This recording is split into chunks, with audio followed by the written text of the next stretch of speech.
kami boleh datang, kami rindu ada di hadirat-Mu Tuhan. Kami rindu menyembah Engkau. Kami bersyukur kami punya Allah yang hidup, Allah yang mengasihi kami, Allah yang menyertai kami, Allah yang tidak pernah meninggalkan kami. Terima kasih Bapa. Segala pujian kami, segala penyembahan kami, biarlah semuanya boleh menyenangkan hati Tuhan.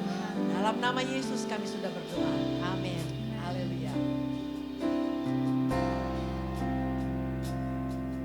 Engkau ada bersamaku di setiap musim hidupku. Tak pernah kau biarkan ku sendiri.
kuasa yang menuntun kita. Haleluya.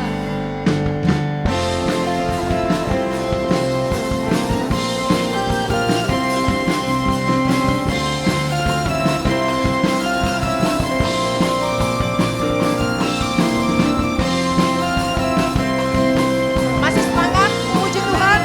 Amin.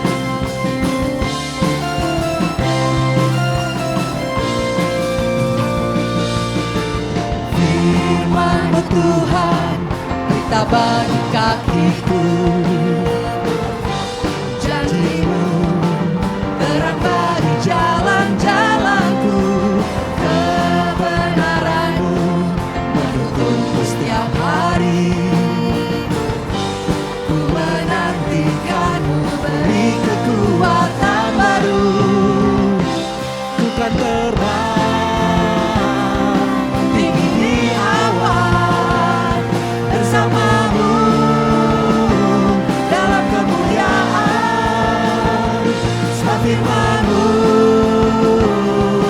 teguh menopang. Ku kan aman dalam-Mu Tuhan.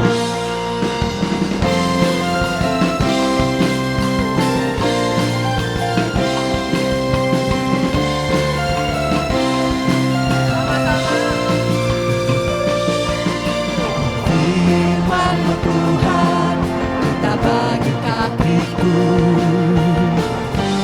Janji-Mu, terang bagi jalan-jalanku. Kebenaran-Mu menuntunku setiap hari. Ku menantikan-Mu, beri kekuatan baru. Sama-sama. Ku kan terbang tinggi di awan bersama-Mu dalam kemuliaan. Sebab firman-Mu teguh menopang. Ku kan aman dalam-Mu Tuhan. Jalan-Mu di atas jalan-jalanku. Rancangan-Mu melebihi rancanganku. Firman-Mu sungguh telah membebaskanku. Berjalan lebih tinggi, berjalan bersama-Mu. Ku kan terbang tinggi di awan bersama-Mu dalam kemuliaan. Sebab firman-Mu teguh menopang. Ku kan aman dalam-Mu Tuhan. Ku kan terbang tinggi di awan bersama-Mu dalam kemuliaan. Sebab firman-Mu teguh menopang. Ku kan aman dalam-Mu Tuhan. Ku kan aman dalam-Mu Tuhan. Ku kan aman dalam-Mu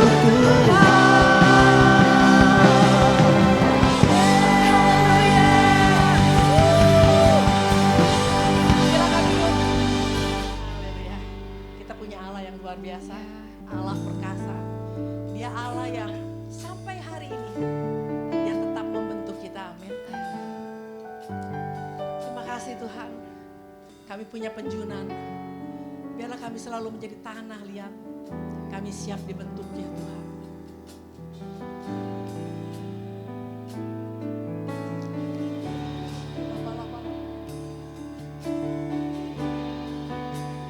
bagai tanah liat dalam tangan-Mu. Kau jadikan bejana yang indah. Demikian aku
Kau buatku hidup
Haleluya, haleluya. Kita beri tepuk tangan buat Tuhan Yesus. Haleluya, haleluya. Kami mengucap syukur ya Bapa di dalam nama Yesus. Kami mau katakan bahwa betul kami adalah bejana-Mu Tuhan. Engkau adalah penjunan. Kami adalah tanah liat, Engkau yang membentuk kami. Engkau yang punya rancangan atas kami. Dan kami tahu satu hal bahwa rancangan-Mu itu dahsyat dan luar biasa.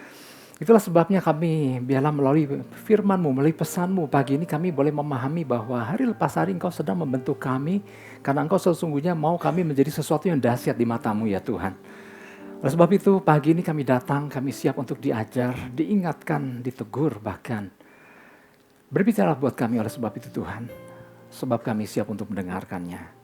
Di dalam nama Yesus, setiap kita Bapak Ibu Saudara siap dengar firman Tuhan. Kita sama-sama katakan, amin. Kita beri tepuk tangan buat Tuhan Yesus. Haleluya, haleluya. Silakan duduk Bapak Ibu Saudara. Shalom. Nah, gimana kabarnya? Wah luar biasa ya, puji Tuhan saya melihat wajah-wajah yang cerah ya. Artinya siap dengar firman Tuhan, katakan amin. Haleluya, puji Tuhan. Oke, kita sama-sama mau belajar apa yang jadi pesan Tuhan buat kita semua. Saya bersyukur ya, tanpa terasa kita sudah memasuki bulan yang ketiga di tahun 2026. Ya, umur kayaknya nambah terus Bapak Ibu Saudara. Ya, puji Tuhan. Tapi kita bersyukur ya, waktu berjalan demi waktu, tapi Tuhan nggak pernah lupa. Nah, artinya Tuhan selalu memberikan tuntunannya buat kita semua. Ya, pesan Tuhan buat kita, Bapak Ibu Saudara, di minggu ini, di awal bulan Maret ini adalah memahami maksud hati Tuhan di balik kondisi yang dialami. Tuhan mau di tengah kondisi yang masing-masing setiap kita alami ya, kita masing-masing menghadapi hal yang berbeda satu dengan yang lain. Tapi percayalah bahwa ada Tuhan yang selalu menyertai dan Tuhan punya maksud dahsyat di balik semuanya itu yang kadang-kadang kondisinya buat kita umat manusia kadang ya Tuhan kok begini gitu ya. Tapi percayalah ada maksud Tuhan di balik semuanya itu. Yang percaya katakan amin. Haleluya. Oke, saya mau ajak kita buka Ulangan pasal yang ke-8 ayat yang kedua. Saya mau ajak kita baca sama-sama satu ayat ini ya. Baca dengan suara yang kuat ya, dengan semangat. Puji Tuhan.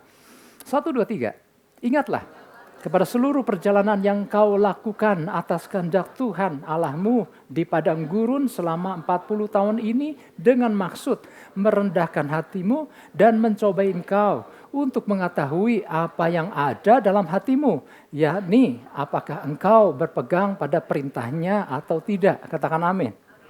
Nah Bapak Ibu Saudara, manusia umumnya akan mengatakan bahwa seseorang itu baik, ya, biasanya karena orang tersebut memberikan sesuatu yang positif kepada kita.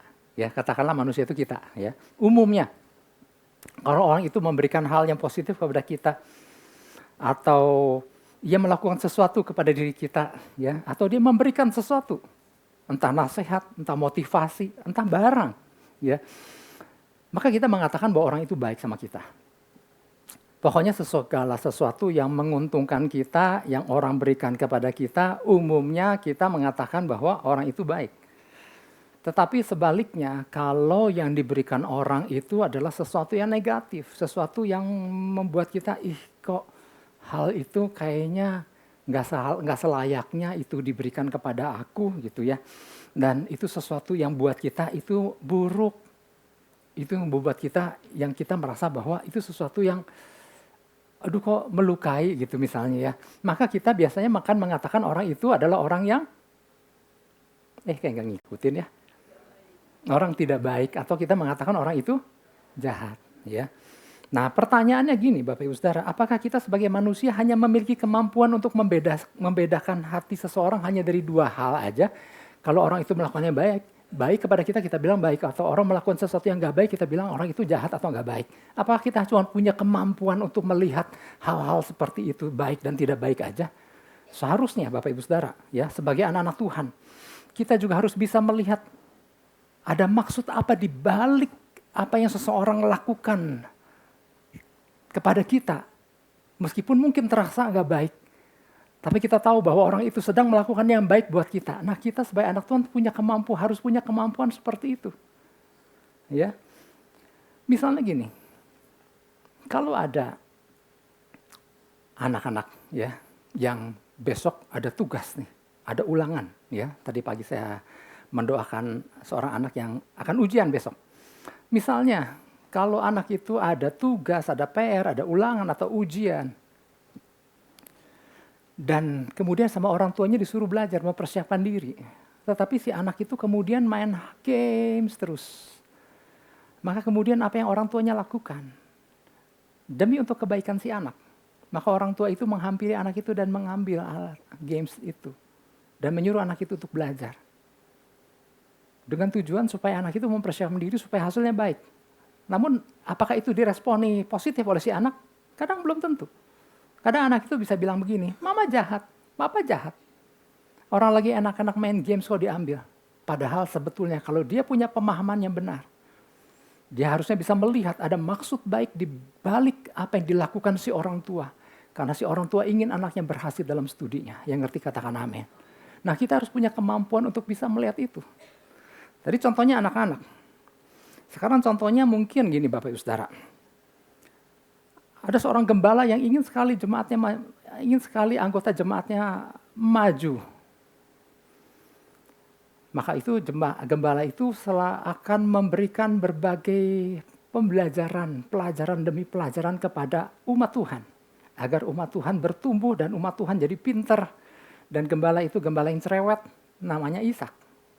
Ya. Dan saking pengen umatnya maju, maka kadang-kadang biarpun tempatnya jauh didatengin.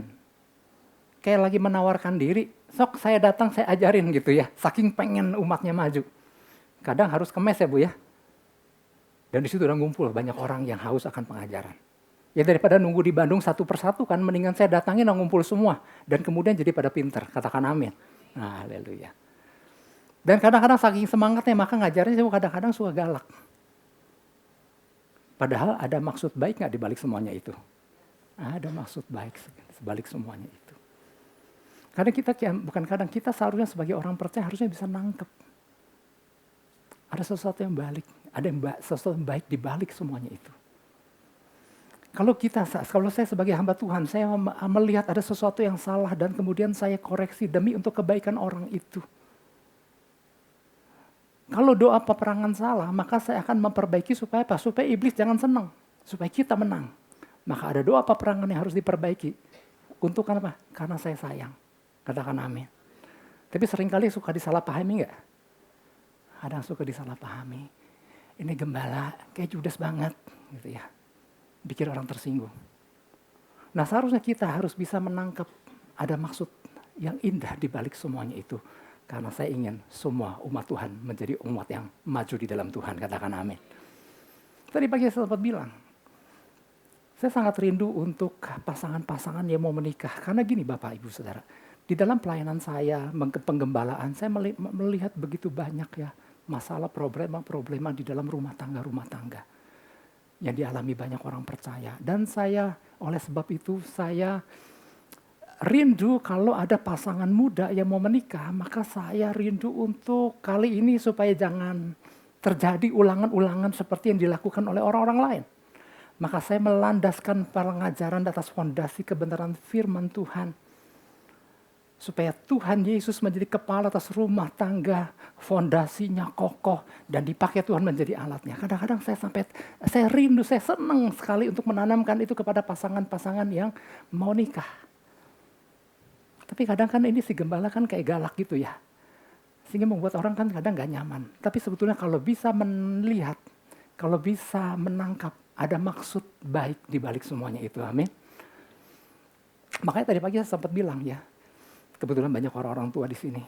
Kalau hanya ingin anaknya kawin saja secara Kristen, saya pikir banyak hamba Tuhan, ada ribuan hamba Tuhan yang bisa melayani. Tapi kalau ingin pernikahan itu dilandaskan oleh kebenaran, fondasi yang kokoh. Karena firman Tuhan bilang gak ada dasar lain yang dapat diletakkan selain dasar Yesus Kristus. Kristus Yesus sebagai kepala rumah tangga. Dan ada rancangan Tuhan yang Tuhan berikan kepada setiap keluarga demi keluarga. Kalau nangkap itu saya siap untuk membimbingnya. Tapi kalau ternyata hanya ingin kawin saja, rasanya mendingan jangan saya. Ada banyak orang yang bisa melayani itu. Nah kesannya kan kayak galak kan? Padahal ada maksud indah di balik semuanya itu. Yang ngerti katakan amin. Nah itu tentang kita dengan sesama manusia. Sekarang kita dengan Tuhan. Ya. dalam pengiringan kita dengan Tuhan, yang seringkali digambarkan seperti perjalanan bangsa Israel dari tanah perbudakan Mesir, kan di Alkitab kan gitu kan. Perjalanan kita umat Tuhan di masa sekarang mengiring Tuhan, itu digambarkan dulu seperti perjalanan bangsa Israel yang keluar dari tanah perbudakan Mesir, berjalan di padang gurun dan masuk ke tanah perjanjian. Gambarannya adalah seperti itu, yang diwarnai oleh berbagai respon, ya. Nah, kalau keadaan bangsa Israel lagi serba tercukupi, air ada, makanan ada, roti tersedia, ada di dalam naungan tiang awan, kayaknya sejuk banget perjalanan di padang gurun, maka mereka berkata, Tuhan itu baik.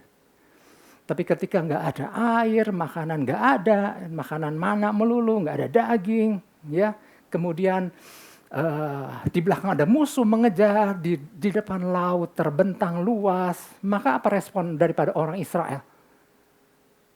Kok Tuhan begini sih? Engkau membawa aku keluar dari Mesir untuk membuat aku mati di padang gurun. Emangnya nggak ada kuburan di Mesir? Kalaupun aku mati di Mesir, aku mati masih di depan ada sebelangga makanan tersedia. Bukan mati kelaparan seperti di padang gurun. Padahal kalau bisa melihat maksud Tuhan, Tuhan mau membawa keluar bangsa Israel keluar dari Mesir bukan untuk bikin susah di perjalanan, tapi untuk akhirnya membawa masuk ke negeri yang berlimpah susu dan madu. Dan itu tidak dilihat oleh bangsa Israel, tidak ditangkapnya. Nah, itulah gambaran perjalanan kita. Apapun keadaan yang sedang kita alami, mungkin ada hari-hari yang gak enak yang sedang kita jalani. Tapi percayalah, seharusnya kita masih bisa melihat ada Tuhan yang berkarya luar biasa di balik semua yang kita hadapi. Yang ngerti katakan amin. Tapi kadang-kadang kan yang terlihat hanya Tuhan jalaknya aja, yang terlihat hanyalah Tuhan jahatnya aja gitu. Harusnya kan gak begitu. Nah, inilah jadi pesan Tuhan buat kita. Pesan Tuhan buat kita adalah gini, melalui pesannya ini Tuhan ingin kita menjadi orang-orang percaya yang tidak terburu-buru berkesimpulan salah terhadap Tuhan di tengah keadaan yang masing-masing kita hadapi. Kok Tuhan memperlakukan aku berbeda kok dengan orang lain mah kayak lebih enak hidupnya. Ya, Tuhan sepertinya kayak pilih kasih, ya. Banyak hal yang sebetulnya aku mau raih dalam hidup ini, tapi keadaanku membuat aku menjadi stuck seperti ini. Kadang-kadang kan ada respon-respon yang seolah-olah kayak Tuhan tuh kayak jahat gitu. Nah, Bapak Ibu Saudara, di akhir perjalanan bangsa Israel setelah 40 tahun ya, tadi kita baca dari kitab Ulangan ya. Nah, itu dibacakan Musa di akhir perjalanan 40 tahun dan bangsa Israel tiba di sebuah tempat yang namanya Araba Yordan. Artinya sebentar lagi mereka nyebrang sungai Yordan dan masuk tanah perjanjian. Nah, di dalam perpisahannya ini Musa kan nggak lanjut masuk tanah perjanjian kan, Musa selesai tugasnya. Ada Joshua yang melanjutkan. Nah, di tentangan Yordan ini Musa membacakan kembali hukum-hukum Tuhan kepada angkatan yang baru ini. Musa membacakan kembali. Makanya kitab ini kenapa disebut kitab Ulangan? Ada yang diulang kembali sama Musa. Kenapa? Karena angkatan yang pertama Musa udah membacakan, Musa udah membagikan hukum-hukum Tuhan. Tapi angkatan yang awal ini kan semua pada mati di padang gurun. Nah, tinggal angkatan yang kedua ini angkatan yang baru. Yang dulu mungkin masih kecil, belum ngerti apa-apa. Dan mungkin ada yang lahir di perjalanan. Nah, itulah sebabnya sebelum masuk tanah perjanjian Musa sampaikan kembali hukum-hukum Tuhan. Nah, salah satunya yang tadi kita baca, Ulangan pasal yang ke-8 ayat yang kedua, ya. Di mana bunyinya adalah ingatlah, ya, kepada seluruh perjalanan yang kau lakukan atas kehendak Tuhan Allahmu di padang gurun selama 40 tahun ini dengan maksud merendahkan hatimu dan mencobai engkau untuk mengetahui apa yang ada dalam hatimu. yakni apakah engkau berpegang pada perintahnya atau tidak. Ternyata gini, setiap kondisi yang diizinkan terjadi selama dalam perjalanan umat Tuhan, di perjalanan menuju tanah perjanjian, mereka ada banyak hal-hal yang mereka hadapi yang diizinkan Tuhan, dan ternyata ada maksud Tuhan di balik semuanya itu. Maksudnya baik apa jahat, Bapak Ibu Saudara? Maksudnya baik. Nah, Tuhan mau kita bisa nangkep itu, ada maksud baik Tuhan di balik semuanya itu, ya. Nah, pesan Tuhan buat kita, ya sebenarnya udah ada di judul ya, tetapi sebetulnya pesannya adalah gini, jangan salah paham sama Tuhan. Jangan curiga sama Tuhan. Tuhan ingin umatnya maju, katakan amin. Aku ingin umatku maju dan berhasil. Siapa di sini mau maju dan berhasil? Mestinya semua ya, dari puji Tuhan, semua. Mudah-mudahan, nah, semualah pasti ya. Nah, maju yang dimaksud di sini adalah maju dalam koridornya Tuhan, ya. Artinya oke lah mengalami maju, mengalami keberhasilan, tetapi dalam koridor Tuhan artinya gini, bukan semata-mata berhasil dalam pengertian manusia secara umum, ingin maju di bagian yang aku inginkan, tetapi maju dalam banyak hal, termasuk maju di dalam mencapai rancangan Tuhan dan tujuan Tuhan. Itulah dikatakan keberhasilan. Tuhan mau umatnya berhasil di dalam dia. Nah, oleh sebab itu, beberapa hal kita harus tangkap. Tadi kan bilang, ada pelajaran-pelajaran yang Tuhan berikan sepanjang perjalanan. Nah, beberapa pelajaran Tuhan ingin kita umatnya tangkap melalui perjalanan pengiringan yang selama ini kita jalani. Yang pertama adalah Tuhan ingin mengajarkan kerendahan hati. Yang mau katakan amin. Ya. Gampang gak mengajarkan kerendahan hati sama umat Tuhan? Ada yang bilang susah. Kita baca dulu Ulangan 8 ayat 2 yang tadi lah ya. Mau baca atau enggak, tapi enggak waktu dimunculkan. Saya mau menunjukkan aja, ingatlah kepada seluruh perjalanan yang dilakukan. Yang kau lakukan atas kehendak Tuhan Allahmu di padang gurun selama 40 tahun ini dengan maksud merendahkan hatimu. Jadi Tuhan ada tujuan. Ada pelajaran yang Tuhan berikan, yaitu pelajaran kerendahan hati, lesson of humility. Wow, apa itu? Sepertinya pelajaran yang kayaknya gampang, ya. Tapi gampang enggak? Ternyata butuh puluhan tahun, ya. Untuk seseorang bisa menjadi pribadi yang rendah hati. Tetapi apakah harus sampai puluhan tahun untuk jadi rendah hati? Mestinya kan enggak ya. Rendah hati atau humble itu bukan seperti orang yang kalau jalan tuh suka nunduk. Ya, Pak, permisi. Ya. Nah, itu rendah hati kata. Nah, enggak, rendah hati bukan kayak begitu. Orang sombong juga bisa begitu. Silakan gitu. Karena enggak ada hubungannya sama gestur tubuh. Ini bicara hati. Ya. Bangsa Israel dapat predikat bangsa yang tegar tengkuk. Nah, bangsa yang tegar tengkuk bukan tekuknya tegar, nggak bisa ditekuk lehernya karena begitu kaku. Karena ini berbicara hati yang arogan, hati yang sombong, yang nggak merendahkan hati di hadapan Tuhan. Ya. Nah, jadi seperti apa yang dikatakan orang yang rendah hati di hadapan Tuhan? Ya.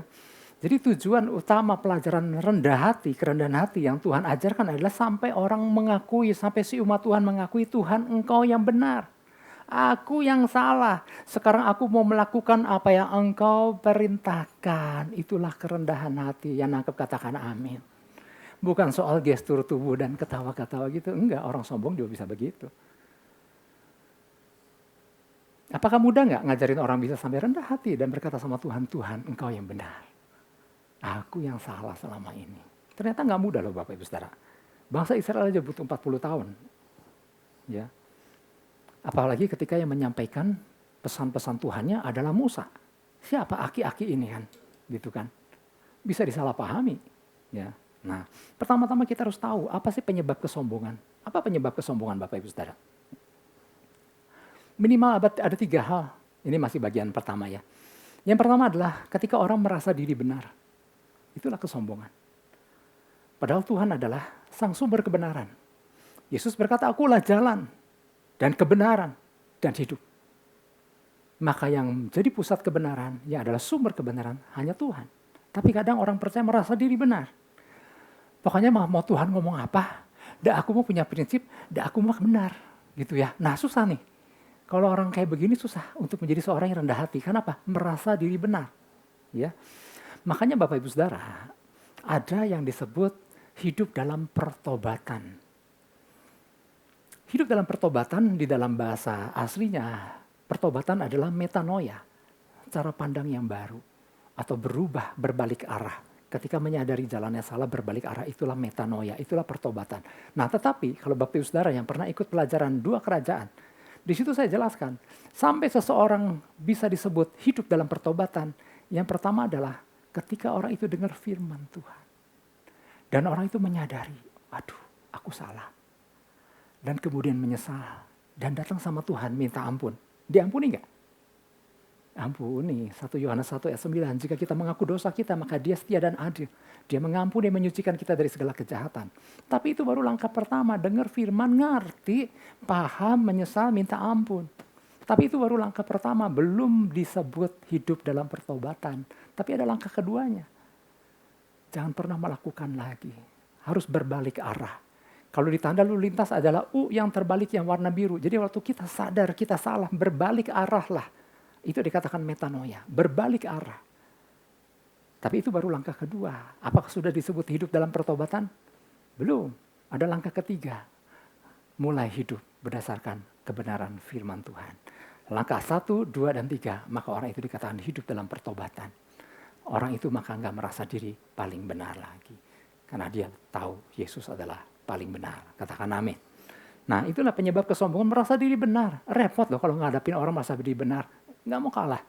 Ya, udah tahu firman Tuhan bilang, enggak, aku paling benar.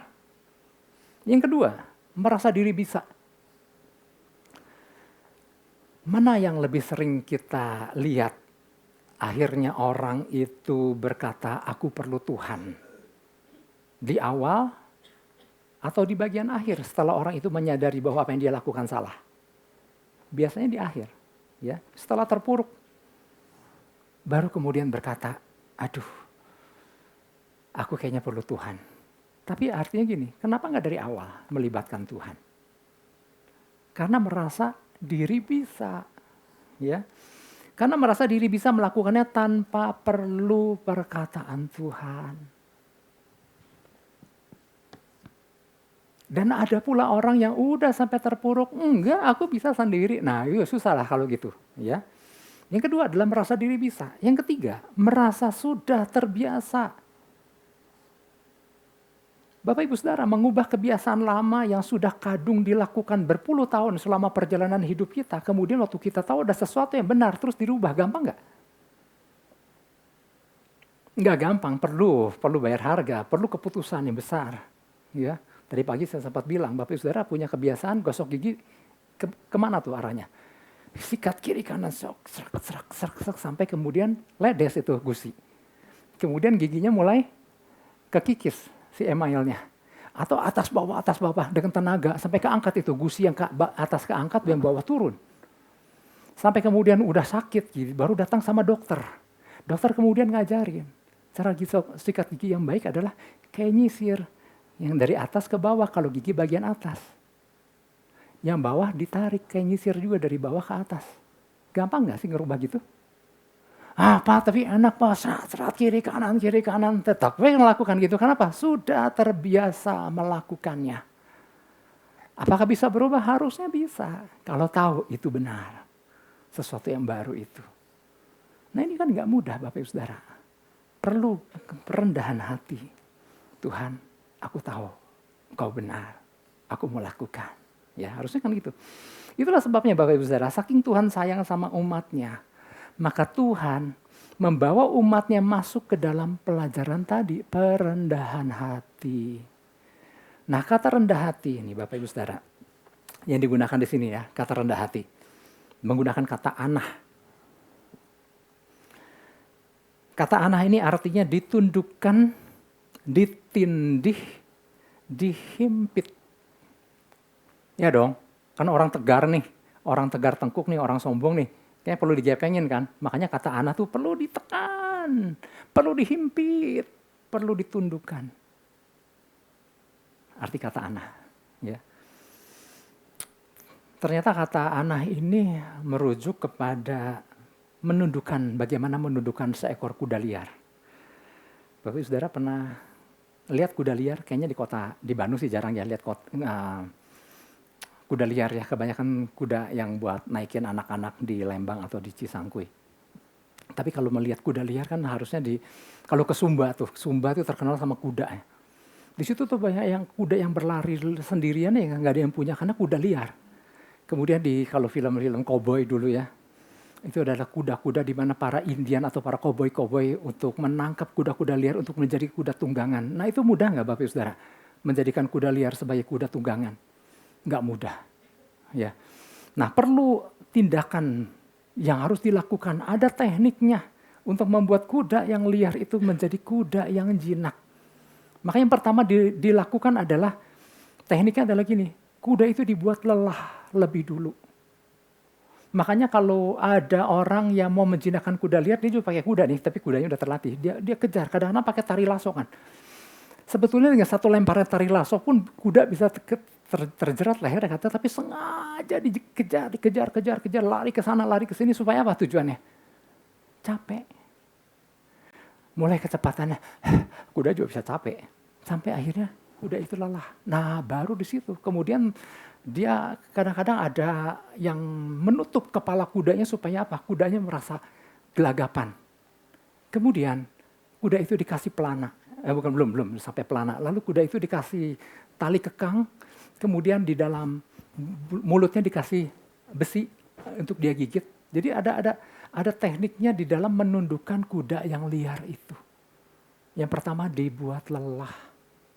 Nah sambil saya menjelaskan teknik untuk menundukkan kuda, kadang Tuhan melakukan itu di dalam kehidupan orang percaya. Orang percaya yang mau karap sendiri, mau jalan sendiri, mau lari sendiri, kadang-kadang Tuhan perlu membuat lelah. Kadang si koboi itu menggiring kuda itu untuk masuk ke dalam tanah yang berlumpur supaya apa? Larinya mulai berat. Lari di tempat yang bersih dan lari di tempat yang berlumpur itu beda. Yang di tempat berlumpur itu lebih berat. Sehingga kuda itu menjadi cepat capek. Atau dibawa ke tempat yang bersungai. Sehingga kuda itu harus lari di atas sungai. Dan itu membuat lelah. Itulah salah satu teknik bagaimana merendahkan hati si kuda itu. Kemudian apa yang dilakukan? Setelah itu kuda itu mulai setelah dijerat oleh tali. Kemudian mulai dikasih beban. Kuda kalau dikasih pelana itu, kalau nggak terbiasa, dia berontak juga. Maka mulai diperkenalkan pelana di atas kuda itu. Ketika dikasih pelana tahap selanjutnya, orang mulai tunggangi. Awalnya mungkin agak berontak, tetapi lama-lama dia tunduk. Itulah cara bagaimana yang dikatakan anak. Ditundukkan, dihimpit, ditindih. Nah itulah gambaran. Kadang-kadang Tuhan memberikan pelajaran-pelajaran itu dalam kehidupan orang percaya. Kenapa? Orang percaya merasa bisa, merasa benar, dan sudah terbiasa melakukannya sekian puluh tahun. Nah demikian pula Tuhan membentuk kita dengan diizinkan untuk menghadapi berbagai keadaan selama ini. Dengan tujuan untuk melihat hati dan respon kita. Ya, apakah sudah ada kerendahan hati pada kita atau belum? Ataukah tetap merasa, aku mah jalanku udah paling benar. Apakah masih merasa bertahan dengan prinsipnya sendiri? Ya, apakah terus mau mengandalkan diri sendiri? Apakah masih terus menggunakan cara yang selama ini kita anggap baik? Kenapa? Ini mah udah lama aku lakukan. Mestinya bener lah gitu ya.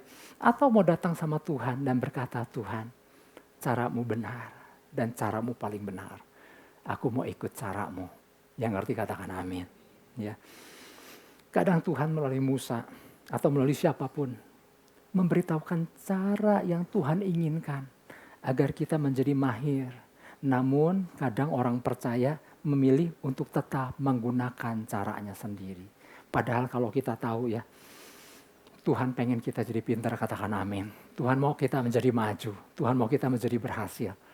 Tuhan lihat, orang ini perlu direndahkan hatinya. Ya. Bapak Ibu Saudara, di perjanjian baru, kalau kita ingat, peristiwa tentang bagaimana Yesus berkata sama Petrus, ada Simon Petrus, tolakkanlah perahumu ke tempat yang dalam. Masih ingat peristiwa itu? Peristiwa di mana waktu itu Yesus diikuti oleh berbondong-bondong orang banyak. Kemudian tibalah di daerah Danau Galilea. Kemudian Yesus memilih perahunya Simon Petrus. Dan kemudian diizinkanlah sama Simon Petrus supaya Yesus mengajar dari atas perahu. Karena orang banyak, maka Yesus perlu mundur sedikit dari garis pantai. Supaya dia bisa mengajar orang banyak. Setelah mengajar orang banyak, orang-orang itu pada pulang. Tinggal Yesus bersama Petrus. Dan Yesus berkata kepada Simon Petrus, tolakkan perahumu ke bagian yang dalam. Dan Petrus mengikuti perintah Yesus. Dia menolakkan perahunya di bagian yang dalam. Kemudian Yesus berkata, tebarkanlah jalamu di sana. Ini ada ujian buat Petrus. Buat Petrus seorang nelayan yang berpengalaman, yang baru saja pagi tadi, subuh tadi pulang dari melaut, sudah menjala semalam-malaman dan tidak mendapatkan apa-apa. Kemudian pagi menuju siang disuruh sama Yesus menolakkan perahu di tempat yang dalam. Yang benar aja. Dan yang nyuruh nolakan perahu di tempat yang dalam ini tukang kayu. Ini kata Petrus, aku nelayan yang berpengalaman. Dari kecil aku udah ikut papaku jadi nelayan. Sekarang dia nyuruh-nyuruh ke tempat yang dalam, tebalkan. Maka Petrus bilang kepada Yesus, Guru, sudah semalam-malaman kami bekerja keras menjala ikan dan kami tidak mendapatkan apa-apa. Ini ujian yang dihadapi oleh Simon Petrus. Mau berpegang tetap pada prinsipnya sendiri karena dia punya pengetahuan akan hal menangkap ikan. Atau dia mau tunduk sama perintah Yesus karena dia tahu siapa Yesus. Tetapi yang luar biasa, Simon Petrus berkata, tapi karena engkau yang memerintahkan, maka aku akan menjala juga. Dan apa yang dilakukan oleh Simon Petrus? Dia menebarkan jalanya dan dia memperoleh ikan yang begitu banyak. Nah Bapak Ibu Saudara, kalau kita nangkap maksud Tuhan, Tuhan gak pernah jahat sama kita, katakan amin. Hal yang seolah-olah kita gak mungkin, kayaknya gak mungkin, aku kayak lebih tahu. Enggak, kita rendahkan hati kita dan ikut apa yang Yesus katakan. Keuntungannya buat siapa? Apa keuntungannya buat Tuhan? Oh enggak, keuntungannya buat kita. Saya Bapak Ibu dan Saudara yang ngerti katakan amin. Nah jadi pelajaran yang pertama Bapak Ibu Saudara, Tuhan ingin mengajarkan kerendahan hati sama kita. Jangan berkeras hati, merasa diri benar. Ya, itu yang pertama. Yang kedua, pelajaran yang kedua, Tuhan ingin menguji hati. Tuhan ingin apa? Menguji hati. Ya, kita buka Ulangan 8 ayat 2. Ingatlah kepada seluruh perjalanan yang kau lakukan atas kehendak Tuhan Allahmu di padang gurun selama 40 tahun ini dengan maksud merendahkan hatimu tadi ya, dan mencobai engkau untuk mengetahui apa yang ada dalam hatimu dan selanjutnya. Yang kedua adalah Tuhan mau mencobai engkau. Nah Bapak Ibu Saudara, kata mencobai yang digunakan di sini adalah nakah. Nakah itu artinya menguji, mengetes, dan yang ketiga menarik nih, menggoda. Karena Tuhan ingin tahu melalui berbagai peristiwa. Artinya menguji, nakah tadi ya, mengetes, menggoda dengan alasan ingin tahu melalui berbagai peristiwa. Tanpa disadari Bapak Ibu Saudara oleh bangsa Israel, ya termasuk Tuhan terhadap kita ya. Tuhan membawa umatnya ke dalam berbagai situasi untuk melihat respon umatnya di dalam menghadapinya. Ini taat apa enggak sih? Itulah maksud kata mencobai. Tuhan bawa umatnya, Tuhan bawa Israel di dalam berbagai keadaan. Tuhan pengen tahu ini taat apa enggak. Ada satu ujian namanya ujian mana. Kita tahu ya ada roti yang Tuhan berikan supaya umat Israel selama perjalanan 40 tahun tetap menerima makanan. Maka Tuhan mengirimkan mana yang disebut roti dari sorga. Yang bisa diambil melalui apa? Embun-embun yang nempel di tumbuh-tumbuhan kemudian diambil. Dan kemudian itu setelah kering menjadi bubuk kayak terigu lalu bisa dibikin roti. Kan luar biasa. Ya. Tapi Tuhan gak semena-mena memberikan mana begitu aja. So kami sebanyak-banyaknya. Enggak, Tuhan kasih aturan. Jangan dipikir bahwa Tuhan susah amat sih pakai banyak aturan. Kenapa? Tuhan bisa memberikan makanan begitu limpah. Tapi kan selalu ada maksud Tuhan. Tuhan mau umatnya belajar berdisiplin untuk mentaati perintah Tuhan. Maka Tuhan bikin aturan. Itu mana diambil sehari 1 gomer. Nah tapi umat Tuhan begitu melihat, wow banyak nih, bisa ngambil berapa banyak nih. Diambil. Kemudian apa? Berlebih. Akibatnya busuk dan diulatin. Dimakan ulat. Tuhan kasih aturan sehari ambil 1 gomer. Nanti menjelang hari Jumat karena besok 1 hari Sabat. Ambil boleh 2 kali. Karena pada hari Sabat mereka gak ngambil mana itu dan mana itu gak turun. Tujuannya buat apa sih? Tuhan lagi ngajarkan umatnya berdisiplin. Mentaati apa yang menjadi arahan dan tuntunan perkataannya. Tuhan bisa kasih limpah begitu banyak gak bisa dan dia makan Tuhan. Tapi Tuhan mau mengajarkan umatnya untuk belajar taat. Nih aturannya ini loh. Untuk apa? Untuk menggembleng dengan maksud supaya umatnya maju dan berhasil. Nah ini yang seringkali kan gak ditangkap. Banyak aturan. Mau ngasih, nggak ngasih nggak usah lah. Nah kadang-kadang kan responnya kan suka kayak begitu tuh. Ya kita enggak lah. Tapi kadang ada orang percaya juga ya gitu ya. Tapi nah kadang-kadang kan suka nggak nangkep maksud kebaikan Tuhan itu. Tadi pagi saya sempat cerita. Salah satu anak muda, ini kejadiannya udah cukup lama ya, salah satu anak muda kita. Ketika gereja masih belum di sini ya, sebelum di sini kan ada di Sudirman kan di sebuah hotel. Ada satu anak muda setelah ibadah, kumpul-kumpul, duduk-duduk sama teman-temannya di sebuah sofa, dia di lobi hotel. Main handphone, mungkin handphonenya masih baru. Ya entah baru entah lama kan nggak masalah, tetapi dia main handphone, kemudian dia lupa, dia keburu berangkat. Nah dia nggak menyadari kalau handphonenya itu nyelip di salah satu sisi sofa. Maka pulanglah gitu. Ternyata entahkah masih di mobil, saya lupa, entahkah udah sampai rumah. Handphoneku kemana? Dan dia ingat terakhir dia waktu duduk di lobi hotel, di sofa itu. Maka kembalilah lagi ke hotel tersebut dan cari handphone itu. Dan ternyata handphone itu udah gak ada Bapak Ibu Saudara. Waduh kemana nih handphone? Maka ditanyalah kepada resepsionis yang gak jauh tempatnya dari sofa tempat ia berada sebelumnya. Maka ditanya kepada resepsionis, tadi kira-kira setelah aku ada gak orang-orang yang duduk-duduk? Kata resepsionis kayaknya ada tamu sih tadi. Ada pasangan yang mau nikah, yang lagi lihat ruangan dan berapa harganya paket pernikahan dan lain-lain. Nah rasanya abis nanya-nanya gitu mereka duduk di sofa. Loh tapi udah gak ada ya.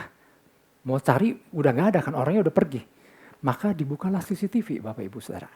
Nah rekaman CCTV dibuka, ternyata gini, si pasangan yang mau nikah yang ternyata adalah Koko dan Cici.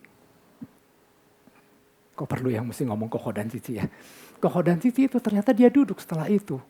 Dan dari gesturnya terlihat di CCTV bahwa dia ada sesuatu nih. Dan dilihat, ada handphone. Tuhan inilah berkat daripadamu. Ayo kita pulang aja deh gitu ya. Nah Bapak Ibu Saudara, sebetulnya hal-hal itu adalah cara Tuhan melihat dari CCTV sorga. Apa sih reaksi kita? Apa sih respon kita? Kalau saya cerita ini, jangan-jangan bisa ada dua pendapat atau lebih. Betul Pak, itu berkat dari sorga. Setiap apapun yang kita hadapi yang diizinkan Tuhan, selalu ada cara Tuhan untuk menguji hati kita, untuk mengetes kita. Ada CCTV yang Tuhan lihat. Nah ayo sekarang makanya ada istilah kata nakah tadi ya. Nakah ya benar ya. Sampai lupa artinya. Nakah ya, nakah ternyata salah satu artinya adalah menggoda. Karena pingin tahu apa sih responnya. Kadang-kadang kita diperhadapkan dengan situasi-situasi. Mungkin contohnya nggak selalu handphone orang tertinggal. Contohnya bisa begitu bervariasi kita diperhadapkan dengan berbagai situasi. Nah Tuhan cuma pengen lihat, ayo responnya apa. Ya. Nah itulah arti kata Tuhan mencobai kita, Tuhan mengetes kita, menguji kita. Ya. Nah Bapak Ibu Saudara, makanya kemudian ulangan tadi kita baca ulangan 8 ayat 2. Nah sekarang saya mau ajak kita ulangan 8 ayat 3. Jadi ia merendahkan hatimu, membiarkan engkau lapar dan memberikan engkau mana yang tidak kau kenal dan yang tidak dikenal oleh nenek moyangmu untuk membuat engkau mengerti bahwa manusia hidup bukan dari roti saja, tetapi manusia hidup dari segala yang diucapkan Tuhan. Ini kalimat yang terakhir, manusia hidup bukan dari roti saja. Ini kan ucapan yang dicuplik Yesus ketika dicobai oleh iblis. Yesus berkata, iblis kan bilang, kalau engkau anak Allah, ubah batu menjadi roti. Lalu Yesus mencuplik ayat ini bahwa manusia hidup bukan dari roti saja, tapi dari setiap perkataan yang keluar dari mulut Allah.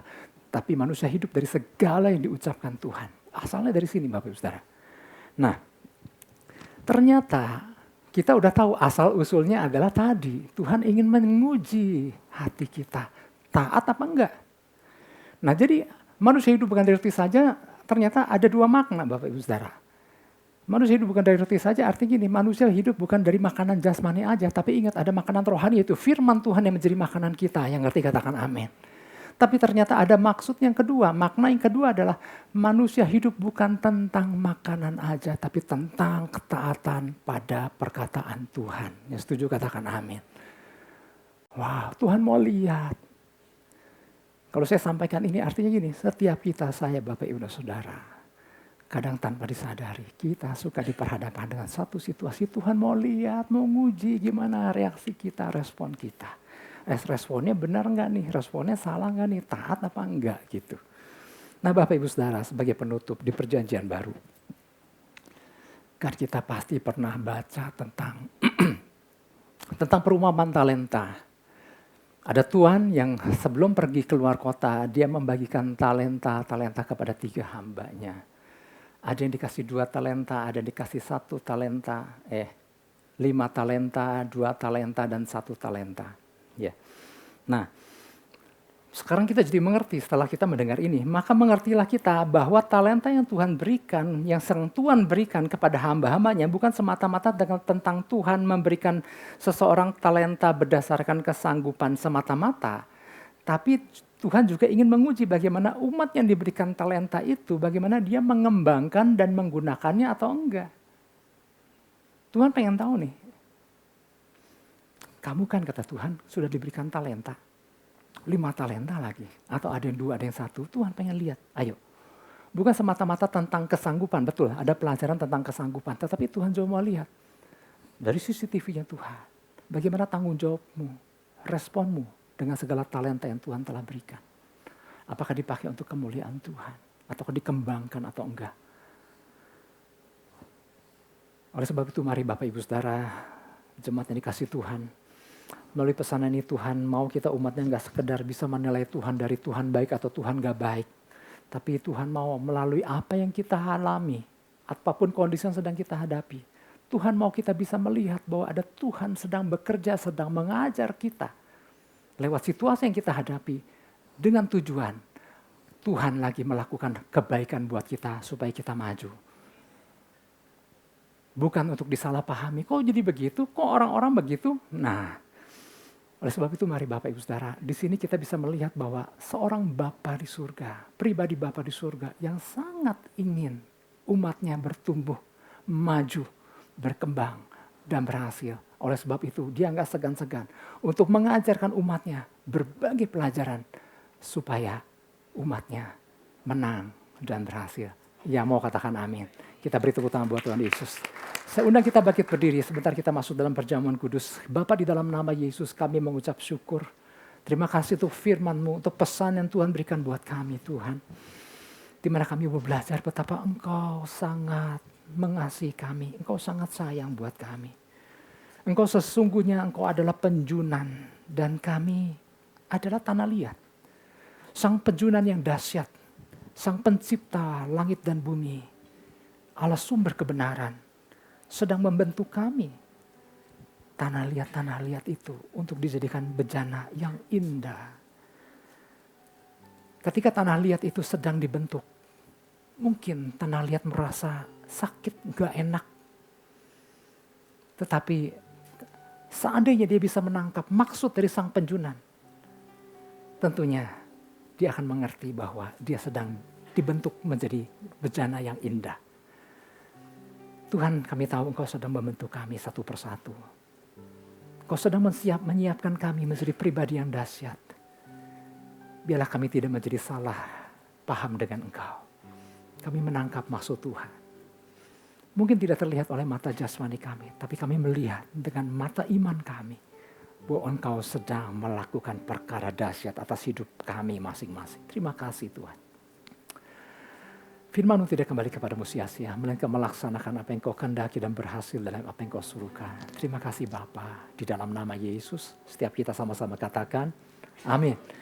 Bapak Ibu Saudara, kita sudah berdamai sama Tuhan, mari kita berdamai dengan sesama. Samping kiri kanan Bapak Ibu Saudara ada suami, ada istri, tatap matanya, senyum atuh. Dan kemudian lepaskan pengampunan, berdamailah. Sekiranya mungkin ada salah berkata, ada menyinggung dan lain-lain. Sesama jemaat Tuhan, sesama pengerja, mari berdamai. Saya sebagai gembala, saya juga minta maaf sama Bapak Ibu Saudara. Tadi pagi udah sama istri, sama anak, sama kakak, dan sekarang dengan sesama Bapak Ibu Saudara, saya minta maaf sekiranya dari perkataan saya mungkin melukai, menyinggung. Haleluya, haleluya. Kita berdamai, nggak ada ganjelan ya pastinya sebelum kita masuk dalam perjamuan kudus.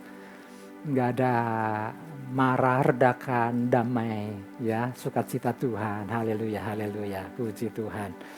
Firman Tuhan katakan, lakukan perjamuan kudus ini untuk mengingat akan Dia, akan Yesus. Mari kita ambil waktu sejenak. Kalau kita ada hari ini sebagaimana kita ada, itu semua karena ada pribadi Allah yang turun ke dunia mengambil rupa manusia yang bernama Yesus Kristus. Dia memberikan nyawanya untuk mati di kayu salib. Demi untuk mengembalikan kita kepada rancangan Tuhan yang dahsyat. Bagaimana Dia menciptakan manusia menurut gambar dan rupanya. Agar supaya kita bisa melakukan perkara-perkara dahsyat karena kita dibuat dari elemen-elemen pribadi Allah. Dengan tujuan pula supaya kita bisa bersekutu dengan pribadi Allah. Karena kita dibuat sesuai dengan gambar dan rupanya. Tangkap itu. Oleh sebab itu di setiap perjalanan kita selalu ada cara Tuhan untuk membentuk kita semakin indah. Bukan untuk mencelakakan kita. Terima kasih Tuhan. Kami mau lakukan perjamuan kudus ini. Untuk memperkokoh perjanjian kami dengan Engkau. Dan kami lakukan secara korporat. Karena kami mau lakukannya dengan sehati. Dengan sesama saudara-saudara seiman pagi ini. Terima kasih Bapa. Haleluya. Sebab apa yang telah aku teruskan kepadamu telah aku terima dari Tuhan. Mari kita angkat roti ini tinggi-tinggi. Yaitu bahwa Tuhan Yesus pada waktu malam. Ia diserahkan mengambil roti. Dan sesudah itu ia mengucap syukur atasnya. Ia memecah-mecahkannya dan berkata, inilah tubuhku yang diserahkan bagi kamu. Perbuatlah ini untuk menjadi peringatan akan aku. Jemaat yang dikasihi Tuhan, bukankah roti yang kita pecah-pecahkan adalah persekutuan dengan tubuh Kristus? Amin. Mari kita memakannya di dalam nama Yesus Kristus.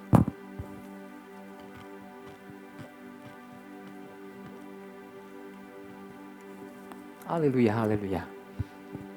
Haleluya. Demikian juga ia mengambil cawan sesudah makan lalu berkata, cawan ini adalah perjanjian baru yang dimeteraikan oleh darahku. Perbuatlah ini setiap kali kamu meminumnya menjadi peringatan akan aku. Jemaat yang dikasihi Tuhan, bukanlah cawan ucapan syukur yang atasnya kita ucapkan syukur adalah persekutuan dengan darah Kristus. Amin. Mari kita meminumnya di dalam nama Yesus Kristus.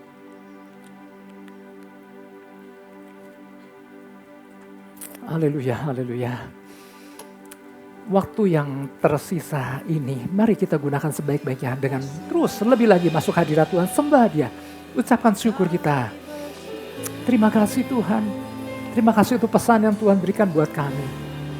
Bukti bahwa Engkau begitu sayang sama kami Tuhan.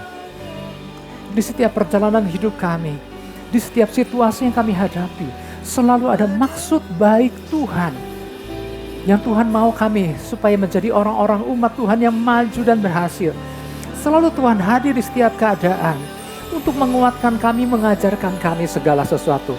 Terima kasih Tuhan untuk pesan-pesan yang Tuhan berikan buat kami. Terima kasih Tuhan untuk pengajaran demi pengajaran yang Tuhan berikan buat kami. Tuhan mau kami terus bertumbuh menjadi seperti Engkau, serupa dengan Yesus. Terima kasih Tuhan. Ampuni kami kalau kami salah paham. Tapi kami menangkap hari ini Tuhan dahsyat buat kami. Pagi ini kami mau katakan Engkau adalah kebenaran. Engkau yang selalu benar. Kami mau tundukkan hati kami. Kami mau ikut perkataanmu. Terima kasih Tuhan. Terima kasih Tuhan. Mari kita sembah Yesus. Iralaba syakaralaba. Iramasoho. Haleluya, haleluya. Mari kita sembah. Hirakabataka shakarala basekemira masokoro mashandara basekemira mase. Kami bersyukur Tuhan. Haleluya. Shikibiri besi. Engkau Bapa yang baik, Bapa yang dahsyat. Terima kasih Tuhan. Kami bersyukur sekian lama-lama ya sih, hirama-lama sih, haleluya, kinara-lama sih, haleluya, sibiraka, hirabataka shekamase. Mari kita ambil waktu sejenak sembah Dia. Hirataka shakabataka yalabasi. Hirabakataka yalabalabalabalabalaba yalamayalaba yalaba shekebire masukuru. Rabababababara shekamaralaba shekebire masukuru. Hirata kasih kemera bala bala bala baya namase. Haleluya. Oh, haleluya. Shebeke namasokoro moseke manabase kemera basakara alabasu. Hirata kasih kemere bere bere bere bere bere bere bere bala bala bala bala. Sheke bere bere bere bere bala bala bala. Kiaramo. Yesus, kami mau katakan Engkau kebenaran Tuhan. Engkau sumber kekuatan kami. Tuhan, Engkaulah Raja di atas segala Raja. Kami mau menunjukkan hati kami ke hadapan-Mu Tuhan. Terima kasih Tuhan. Terima kasih. Kami bersyukur. Oh, rakamase.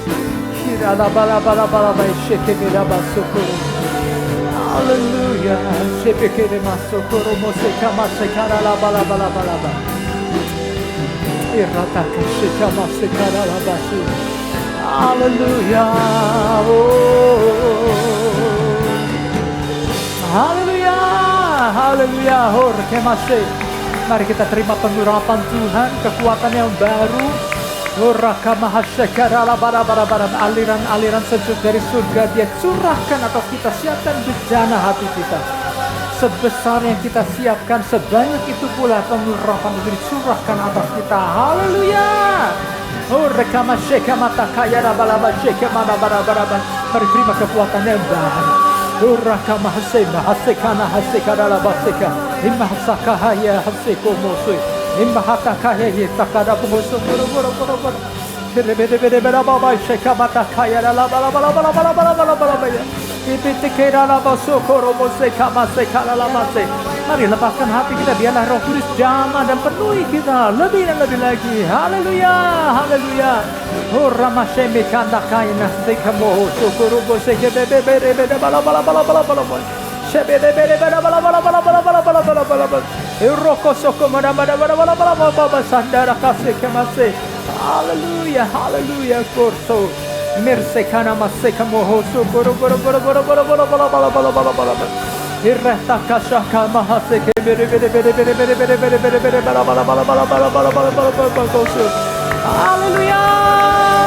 Oh seme keraso komoso rosso komoso koroboro bose kemelebe. Mari terima lebih lagi. Haleluya, haleluya.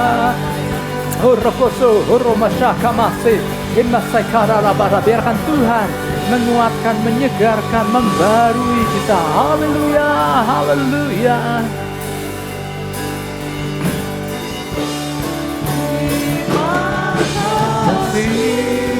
Yesusku, terima kasih Yesusku. Puji syukur hanya bagi Tuhanku. Terima kasih Yesusku, terima kasih Yesusku. Puji syukur hanya bagi Tuhanku. Katakan sekali lagi, terima kasih Tuhan. Yesusku, terima kasih Yesusku. Puji syukur hanya bagi Tuhanku. Terima kasih Yesusku, terima kasih Yesusku. Puji syukur hanya bagi Tuhanku. Puji syukur hanya bagi Tuhanku. Puji syukur hanya bagi Tuhanku.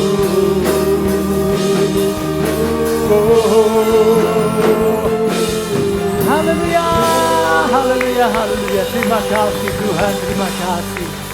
Haleluya. Kami sungguh bersyukur Bapak yang boleh ikut ambil bagian dalam perjamuan kudus. Kami menyadari kami sangat terbatas, tapi kami punya Tuhan Yesus yang tidak terbatas. Sumber kebenaran, sumber kekuatan kami. Waktu kami menjadi satu dan tubuh dan darah-Mu Yesus. Kami percaya ada aliran-aliran kekuatan yang baru yang Tuhan berikan buat kami. Yang datang dengan letih, lesu, berbeban berat. Yang datang dengan sakit, dengan kelemahan. Terima kekuatan yang baru, terima kemenangan. Terima kesembuhan dari Tuhan di dalam nama Yesus. Terima kasih Tuhan. Kami percaya firman yang disampaikan tidak kembali kepadamu sia-sia, melainkan melaksanakan apa yang kau kendaki dan berhasil dalam apa yang kau suruhkan. Terima kasih Bapa, kami mengucap syukur di dalam nama Yesus yang percaya menangkap. Sama-sama kita katakan amin. Kita beri tepuk tangan buat Tuhan Yesus. Haleluya. Silakan duduk Bapak Ibu Saudara. Kami dari seluruh jemaat mengucapkan terima kasih untuk pelayanannya dari Bapak Gembala. Tuhan Yesus memberkati. Tuhan jemaat yang dikasih Tuhan Yesus, sebentar kita akhiri ibadah kita pada siang hari ini. Saya undang kita angkat kedua belah tangan kita, arahkan hati kita, fokuskan dan terus terhubung dengan Yesus senantiasa. Pergilah, pulanglah dan jadilah saksi-saksi Kristus. Mari jemaat yang dikasih Tuhan, terimalah berkat damai dan sejahtera daripada Allah Bapa, kasih karunia daripada Tuhan Yesus Kristus, dan persekutuan Roh Kudus yang lidah manis menyertai setiap kita semua. Mulai daripada siang hari yang indah ini sampai hari Maranatha, Tuhan Yesus menjemput setiap kita di awan-awan yang permai. Setiap kita yang percaya menerima, kita sama-sama katakan amin. Terus kata.